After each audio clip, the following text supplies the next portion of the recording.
Hey everyone, this is Daniel Oliver from Nothing More. We're going to be in Poland very soon. We hope to see you out at the show. We'll be playing in Warsaw. Also, I'd like to encourage everyone to check out the Circle Pit Stop. Great podcast, great interviews. This is the place to be for sure for breaking new music, for hard music, for metal. So check it out.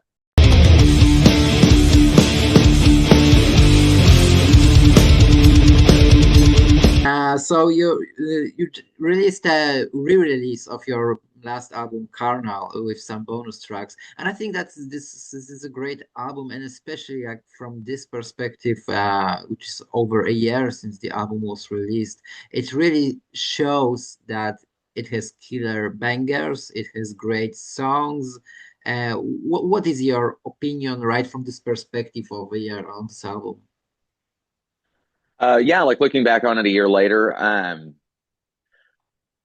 I think all of us are just super proud of it. Like any album, every album you release, like it's your baby. Like you've spent a bunch of time on it. You're in love with the music, um, and then it takes a little time to you release it. You like see what other people think, and then after some time, you kind of see like what stuck around and like what people are still stoked about. And the thing I keep getting hearing from Cardinal from fans is like, oh, we wrote like the album of their lives, like we're following them around, seeing what they were going through, writing songs about it, kind of thing. And um, those are things as we get older and better at music, like we do become better songwriters. But when you have sometimes you just have this special collection. You have a special collection of songs that just kind of happens into your world that means a lot to other people, and I feel like that's really what happened with Carnal. Like, um, all the pieces fell into place perfectly, and we just ended up with a really cool, kind of diverse, yet like heavy, kind of straight ahead record. So, yeah, we're super pumped about it, and we're pumped to release that little EP with songs too, just to kind of bring those back into focus. And it's cool you can do that nowadays. So, Mhm. And I think one of the biggest tests for the album to see, yeah, that's whether it's good is or bad is to how many songs are performed live from this album. And I've checked Setlist FM before the interview, and I see that the If It Doesn't Hurt is the most played song from the album. And I think it's really like one of the staple Nothing More songs, right? it's become one for sure. Yeah, that was the song for sure that after it was written, it's like, okay, this is a great song. But I really didn't know it would take off like it did. It's kind of funny. The first song that we ever had go to radio, the song that like broke the band open was the song "This Is the Time" off of the self-titled record. And I remember, when we wrote it, we weren't signed. We are trying to get there, so like your head's always trying to wrap around like what people want to hear, like what's a radio song and all this stuff. And I remember being in my parents' living room writing that and just being like, this is way too heavy. Like this isn't gonna take us to the next level. And then it totally did. It was the song. So yeah, it's kind of funny how you can be blindsided by things like that. But yeah, no, if it doesn't hurt us connecting, like we all love that tune. So it's amazing. It's cool to just from the moment we started playing it, see the crowd's like enthusiasm behind it. That's always a lot of fun to see too. So And one of my favorite songs on the album is Existential Dread. It's heavy, it's melodic, it's very rhythmic. Uh, how do you feel like how do people respond to this song live? uh, you know, I people seem to love it. I think there's something funny, like the chorus is kind of funny. Exactly. And I see a lot of like people turn to each other, like singing it to each other. Like it's kind of fun because so that's what I feel like the reaction's been. That's probably if that's not my favorite off the album, it's probably my second favorite. So I really love that song, and I love that the juxtaposition of such a weird line, existential dread with like a melody that you could kind of like be dancing the can to. I think it's fun. Yeah, I think that's what is great about this song. Like, eh, can you hear me? Yeah. Yeah, Or can you it's repeat that? yeah. The phone froze for a Yeah, minute. I Yeah, think I can that hear you what now. is great about this song that you can combine, this melody with the lyrics that are a little bit like a counterpart to the melody. Yeah, yeah, it flavors it differently, and it both of them together create that mood. I don't know. It's cool. It's cool when you kind of stumble across and invent little things like that. It's fun. Hmm. And it seems you Yeah. like to work with other people. You have great features on this album. You have David Drayman, you have Eric from I Prevail, and Sinitzer. Was it something that you always dreamed to work with them, or did it happen by coincidence? You know, it was kind of it's something like there are like kind of some collaborations in our head that we want. These in particular, like we're listening to Angel Song, and actually we'll back up. It was summer. I think it was 3 years ago. We were in Europe doing the summer festivals, and one of the festivals we played was literally just it was just a show, and it was us, I Prevail, and Disturbed. And we had toured with Disturbed before a couple years prior, so we knew those guys. But we never really met I Prevail before. So like in one go, we reacquainted with Disturbed. Got to break bread with I Prevail, and we became like instant friends with the I Prevail guys. Like the we didn't play a lot of shows with them on that run, but we kept crossing paths, and we'd have a day off and they would be playing, and they'd have a day off and we'd be playing. So we kept like just like going to each other's shows and becoming friends. And it was after that um I think it was one of the last shows of the run. We were both at a Slipknot at a Knot Fest in Italy, and we approached Eric. We're like, "Hey man, is there like, would you want to do something on this record we're releasing this next year?" And we gave him all the demos. And yeah, he chose House on Sand. He was super pumped about it. So yeah, that was how that started. And then since we were just now we're back with Disturbed, thinking about them. We went back in the studio. We were working on Angel's Song, and Disturbed had actually just done their last record with Drew Folk, who we were producing our record with.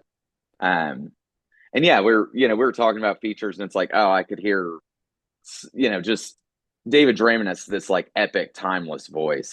So that one we kind of just picked. It's like I think David Draymond would be the perfect dude to do this song.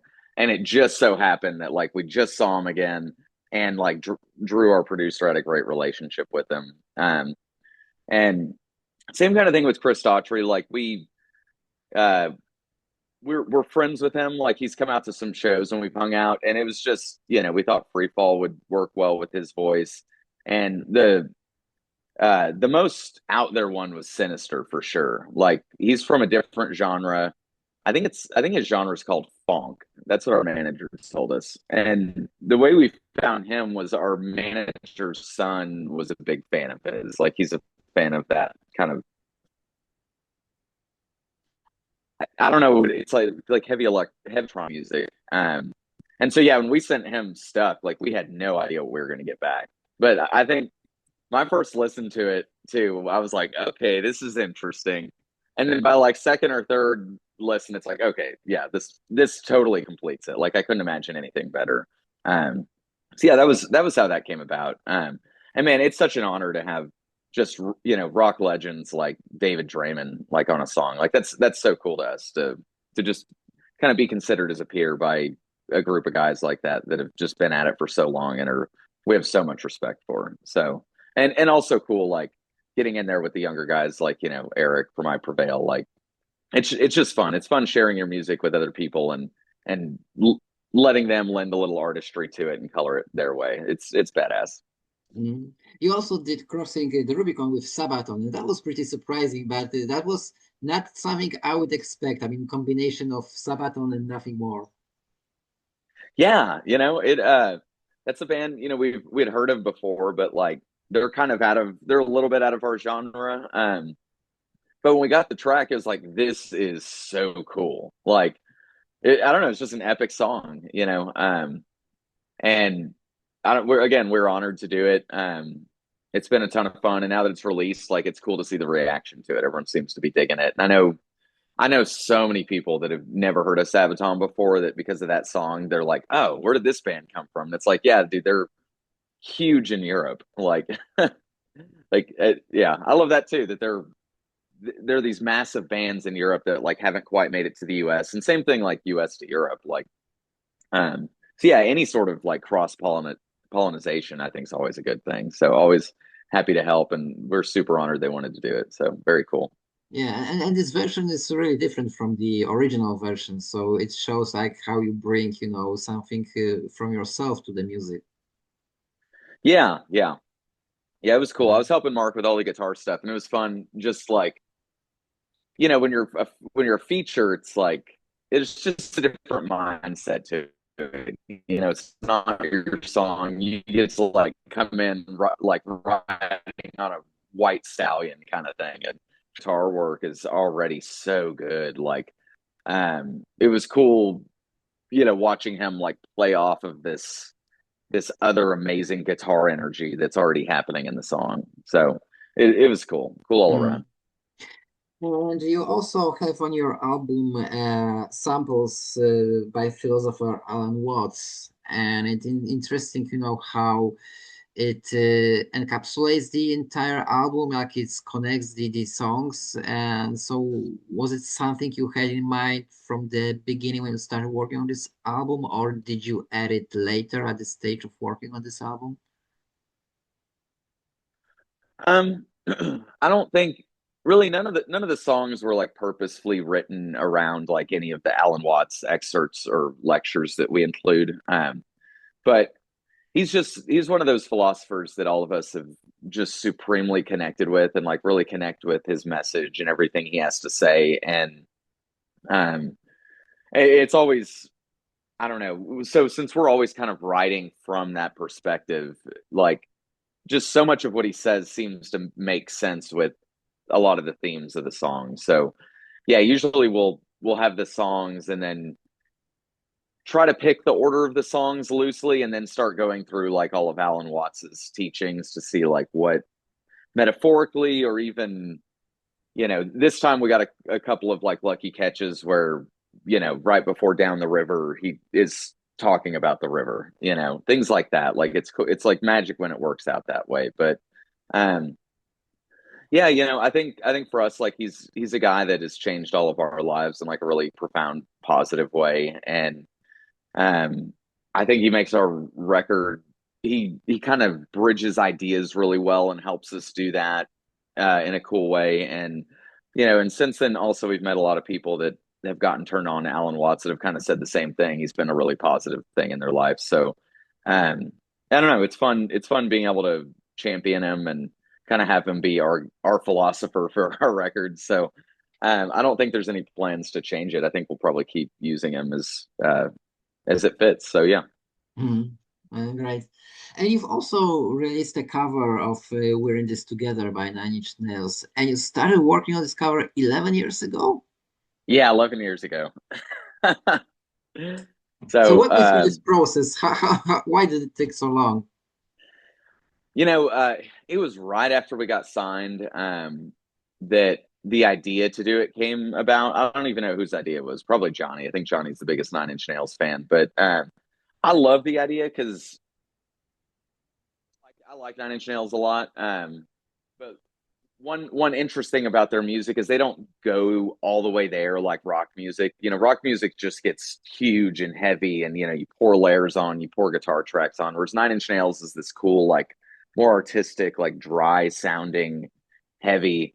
So for me, I was really pumped to like make a Nine Inch Nails song as heavy as it possibly could be with huge guitars. And so we did. Like 11 years ago, we worked on it, got an arrangement that we are super pumped about. Produced it ourselves. We even had a different drummer at the time. Actually, it's that old. And then we didn't really have an outlet for it. We didn't tell the label about it either at first. So it's like it was just this thing we had. Like we had all the vocals for it. At the time, like Johnny wasn't super pleased with the vocals, so they needed some more attention. So it just, I don't know, something happened to where we stopped paying attention to it, and it just kind of died. And it was always there, and we always loved it, but we didn't really know what to do. We're a fresh signed band. We don't know how this works. And then this last year, I don't know if I'm allowed to say this, but we were going to release a cover of Dream On by Aerosmith. And it kind of got to the same point, like all the music's done, the vocals need like more attention. And it was at that time that it's like, well, we're releasing a cover song. Like, I think the Nine Inch Nails song might be cooler. And so we revisited that, and it's like, oh, this is super cool. Like, let's release this instead. So that was it. Yeah, we had this amazing like little thing just like sitting for 11 years. And what I love about it too is like, the band is surely like we've grown and evolved and all that in the last 11 years. Like our albums don't sound quite the same. So it's kind of like this little time capsule of like, oh man, yeah, that is totally what I would have played 11 years ago. Like it's a little bit more wild, the parts are a little crazier, the production's a little more over the top. Like, um, I don't know. I'm super happy about it, super happy with it, and very happy it's finally out. So kind of funny. Yeah, amazing. Are you going to play this song live on this European Uh huh. tour? Ah, Yeah, it's in the set. that's cool. That's great. Yeah. I think you are a great example of a band who did everything like step by step from starting DIY and to go independently and then start catching up attention of bigger labels. So you really like went through all the stages of the music business that are, required to have any kind of success. What kind of advice would you give to a band that is starting today and they're thinking whether they should go independent or find a label? Yeah. I'd say that the coolest thing we have, or I think the coolest thing about the era of music that we're in is the ability for us to like make our own music and refine it. Like you can really discover your sound without, I don't know, without a label, without anyone else. Like you can make your own music, you can figure out what you're doing, and at least get something going. For us, like uh, the biggest thing I think we did, like yeah, we did a huge thing, which was just take it upon ourselves. Like nobody's gonna make you cool. Like go out there and make yourself cool. Nobody's gonna give you cool songs. Like you have to learn to write them. Like if nobody's giving you anything, which nobody is going to give you anything at first, like you have to at some point like step out on your own in some sort of faith, like some sort of belief that you can do this and just go and start doing it. And just getting going is the hardest thing. And then the second thing, and I think this is like equally important, is always be seeking like constructive criticism from people that you respect, other bands, even if they're just other local bands. Like we we started touring regionally once we decided we wanted to do it. We started kind of trading gigs with bands from Dallas and Houston and Austin, and just bands within a distance that we could drive, and it was through that like we met. There's this great band, South FM from Dallas, and they had a record that was just phenomenal, and we started. So like after meeting them, we brought in their singer to listen to all of our songs before we were recording them, because it's like once everything's recorded, like that's it, like let's make sure everything's as good as it possibly can be. And that first session with him, I think it was 4 days. We like went out to a cabin and just showed him all the music. And I mean, there were tears, like there's heartbreak, like, like you really have to kind of hear like what about your songs and what about what you're doing isn't good to figure out like how to make it better. So I think that's a step a lot of bands don't want to do. You get really, I don't know. Music's an intimate thing. Even when we're sharing ideas within the band, it is kind of this intimate thing where someone else hates your idea or thinks it's stupid, like it hurts your feelings. Um, but yeah, like that's the name of the game, really, is just kind of constantly refining, always trying to make sure that when you're producing something, like you are like kind of getting to the next step and putting out what is best, basically. But yeah, everything's doable. I would like to say like we rock bands were getting signed. So we went, I think, 9 years without a label. And I think we released 3 albums in that time. And the last album, the album that got picked up was just, we did a crowd-funded Kickstarter album. I think we raised $10,000. We completely produced it ourselves. We wrote it in this house that I was living in. I think Johnny was living there too. It was a good friend of ours. He let us rehearse there. We recorded 2 albums in his living room. And yeah, I feel like if any band was going to do it DIY, it would have been us. Like we had our shit together. Like we're trying to be organized and like work it like a business. But it did really take, at the end of the day, like you do need partners in it, like you need a good booking agent. Like we found a really good manager that we still have to this day. And I mean, truthfully, like as frustrating as it is to be told no and to feel like your career isn't going anywhere, like the moment you have the sound or something that people can put out there, like I don't know, the music industry is not the mafia. Like they're not, everyone's not cousins, like there's people just looking for good bands to sign. Like if you're good, then it will happen. It's just a matter of increasing your chance to A, be good, and then B, like be seen. We were trying to play as many shows as we could and just be as good as we could. And all the music we created, we wanted to be as good as it could. And I don't know. It took us a long time to get there, but that's not always the road for every band. So yeah, I encourage everyone to try, and definitely everyone to find their like trusted circle of people that they can be like, hey, is this good? Is this the right direction? Do these lyrics make sense? Does this move you? And then do you have any suggestions? How could it be better? Things like that. I don't know. absolutely. Yeah. You played a couple of times in Poland. You're going to play very soon. Do you have like any special memories from your past Polish shows? Yeah. Man, Poland is one of my favorite places to play. I remember, I think it was the second time we're in Europe. We got this great opening slot for Hailstorm, and all the shows were, pretty big, 1 to 2,000 people, maybe a little bit bigger. And then for whatever reason, we come into Poland, and all the shows they were great. Like people were into it, like it was a fun time. But then we get to Poland, we play Warsaw, and we're in like an 800 person club. It's smaller, 100% sold out, and I think there were 150 crowd surfers that like made it all the way to the stage during our set. Like nobody had heard us before, but everyone was just so into it and so energized and engaged. And it's the most fun place to play to me, I think. I don't know. There's an energy there that can't be topped. So, and it happened that first show. Like I will never forget like all those kids just going insane, like punk rock style. So yeah, it's special. Okay, that's great. Thank you very much, Oliver. Daniel, Oliver, thank you, and see you very soon in Poland. Yeah, yeah, we'll see you there. Take it easy.